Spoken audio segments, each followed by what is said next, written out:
Hindi epektibong paraan ng pagbibigay ng serbisyo publiko ang privatization.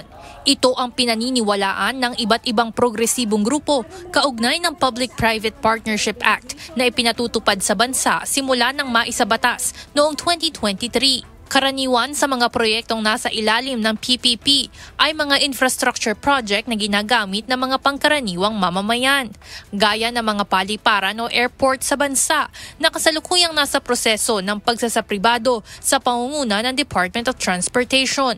Ayon kay Nanoy Rafael, convener ng PARA o Advocates for Inclusive Transport, pera ng taong bayan ang mayoryang nagpopondo sa mga infrastructure project na ito. Ngunit ang kita na makukuha ay mas malaki umano ang napupunta sa bulsa ng mga pribadong korporasyon.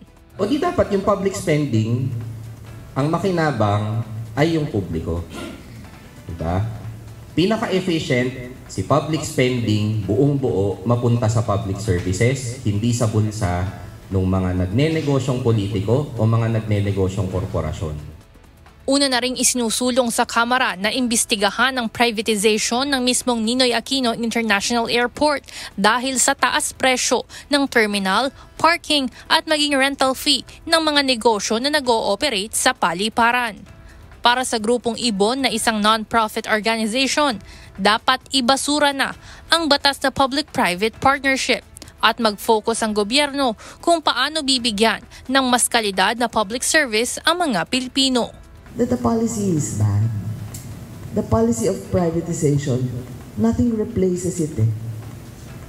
Diba? Kundi yung sinasabi natin, more responsible governance. Mas maging responsable yung gobyerno, akuin niya yung paggogobyerno at pag-provide ng mga infrastruktura, services, etc.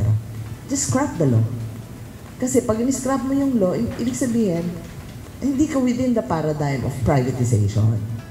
Giit ng mga ito, ang privatization ay isang paraan ng korupsyon kung saan ninanakawan ang taong bayan ng karapatan sa mga pampublikong serbisyo habang ginagamit mismo umano ng mga pribadong korporasyon ang pondo ng taong bayan para magpalago ng kanilang sari-sariling negosyo. Evan Alvarez, UNTV News and Rescue. Diyos ang aming sandigan, serbisyo publiko ang aming pinahahalagahan.